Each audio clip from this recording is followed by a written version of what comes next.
Prepare-se para um rude despertar de Israel com Michael Rood. Profecias da Primavera do Senhor. Episódio 2. Vamos ter 2 vídeos. 1 de 2.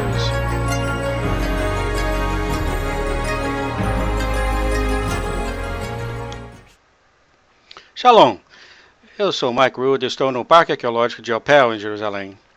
Eu estou em pé em frente desses escombros do Templo de Jerusalém, que foi destruído pelo Titus e legiões romanas no ano 70 da Era Comum.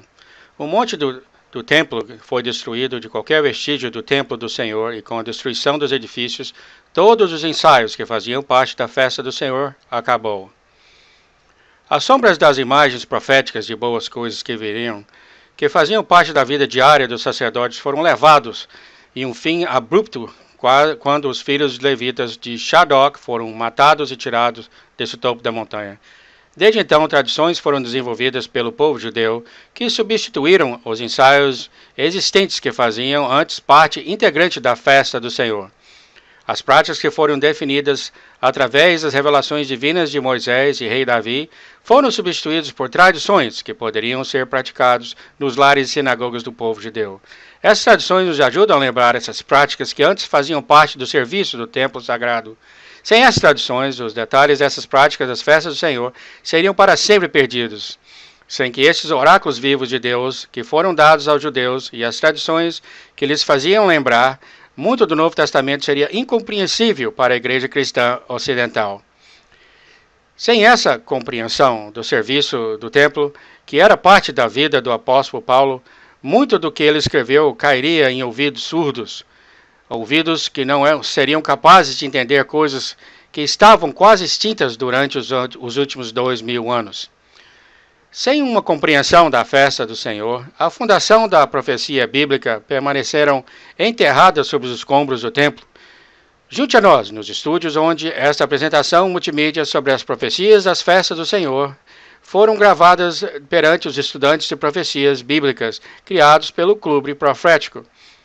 Isto é, Estudo Bíblico Básico, agora, episódio 2 da série 26 partes sobre as profecias da festa do Senhor, um ladrão de noite.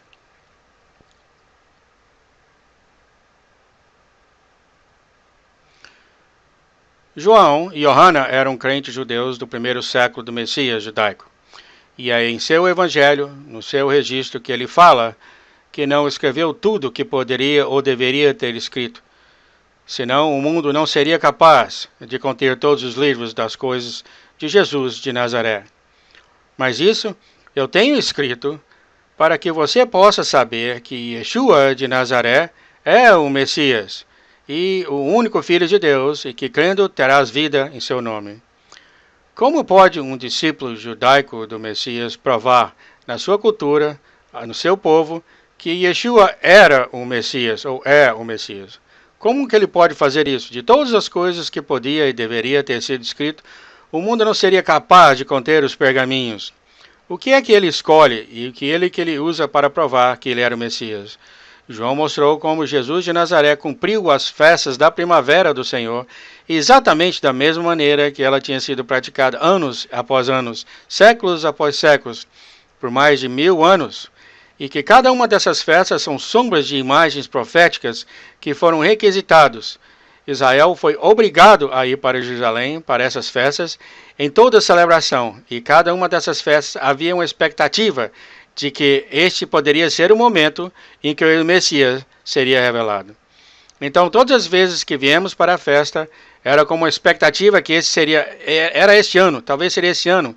Então vinham e nos purificavam, faziam o Mikvah, o batismo antes das festividades, com a esperança que talvez este era o ano que o Messias voltaria.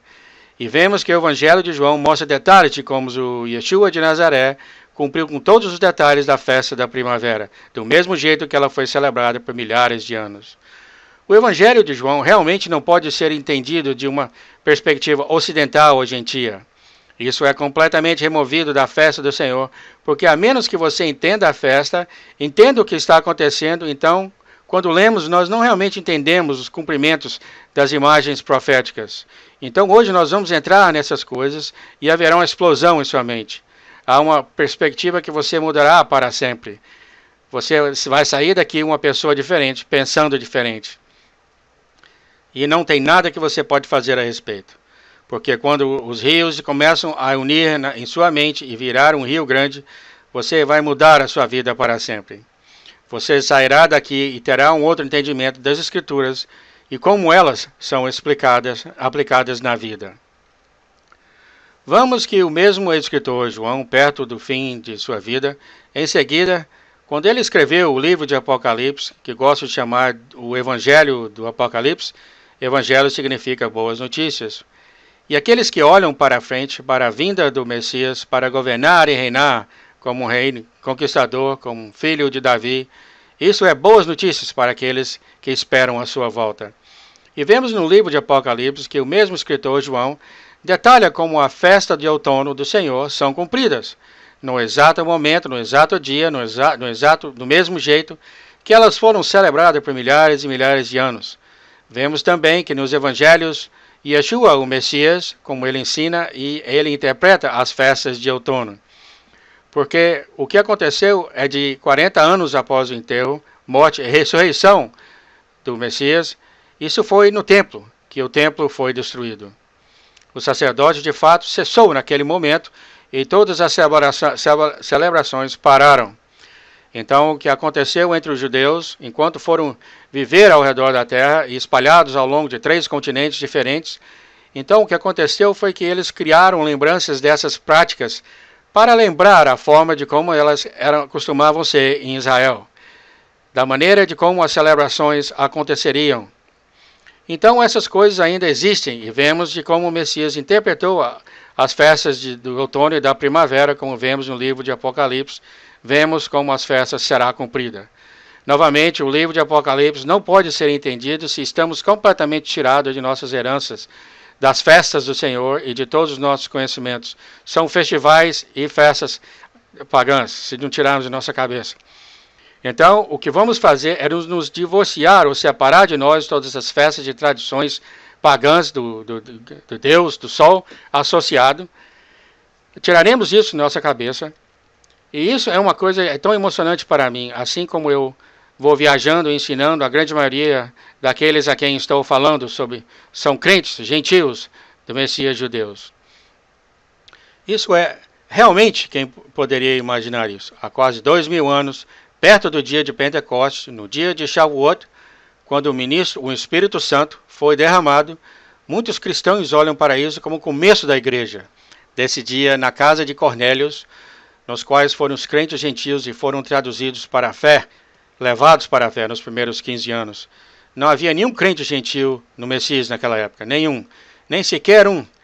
Havia muitas dezenas e talvez centenas de milhares de judeus que acreditam, e eles deram as suas vidas para espalhar a boa notícia do Messias para os gentios. Os gentios são, é claro, os que não são judeus. Isso é o porquê os gentios estão agora ouvindo em primeiro lugar. E foi muito boa notícia para os gentios. E agora, depois de todo esse tempo, aqui estamos como uma grande família feliz. Crentes do Messias, filhos da aliança, e é isso um momento emocionante para nós. É claro que você sabe que há coisas que a gente vai discordar, como acontece em qualquer boa família, haverá desacordos. E como eu falo muitas vezes, se você não acha nada para discordar em 3 minutos de um encontro com um judeu, então nenhum de nós dois somos inteligentes.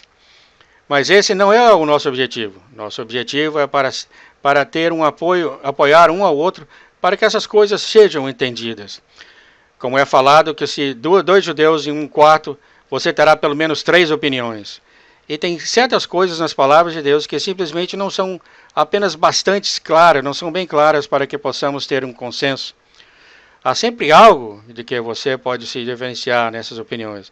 Mas mesmo assim, mesmo diferenciando, sabemos que no final de cada argumento, o que falamos e que quando o Messias vier, ele vai interpretar todas essas coisas.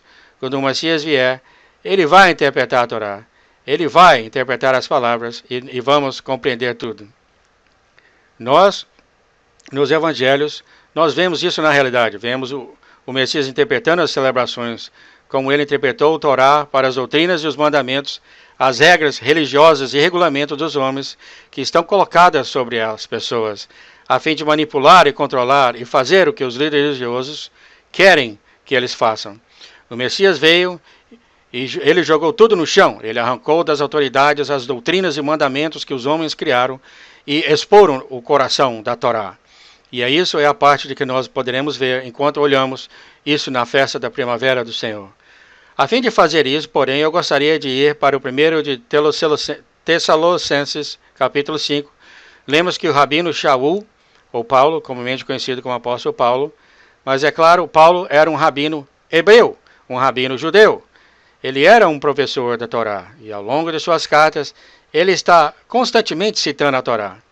E vemos aqui que ele, em 1 Tessalonicenses 5:1, mas irmãos, acerca dos tempos e das estações, não necessitais de que se vos escreva. Mas porque não foi necessário para Shaul escrever aos crentes da Tessalônia sobre os tempos e as estações? Antes de tudo, todos eles mantiveram o cálculo do tempo de Deus. Isso era a sua cultura. Era a maneira como eles viviam desde o momento em que eles nasceram. Era o cálculo do tempo de Deus, no qual o dia começa ao pôr do sol. O mês começa com o primeiro pedaço de luz na lua nova. O cálculo do tempo de Deus era a maneira de como eles viviam. A palavra tempos aqui, através das escrituras hebraicas, tempos, é a palavra moadim. Moadim é a palavra que mostra as festas reservadas do Senhor.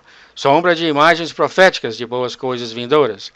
Então essas pessoas, nessa cultura e nesse tempo, eles não poderiam até mesmo imaginar que 2000 anos mais tarde, o mundo inteiro estaria vivendo sobre um calendário do templo que é completamente diferente do cálculo do templo de Deus. E que o mundo inteiro abandonou completamente o cálculo do templo de Deus. Eles nunca poderiam imaginar isso. E nem mesmo poderiam imaginar que no futuro, aqueles que falam que seguem o Messias iriam herdar celebrações pagãs, que na maioria das vezes descrevem as estações e do jeito que eles vivem suas vidas, e que eles teriam abandonado a festa do Senhor, que são imagens de sombras proféticas que todos eles conheciam e viviam de acordo com as suas vidas naquele tempo. Então ele continua a dizer, porque vós mesmos sabeis muito bem que o dia do Senhor virá como ladrão de noite. Isso é escrito em Tessalonicenses 5:2.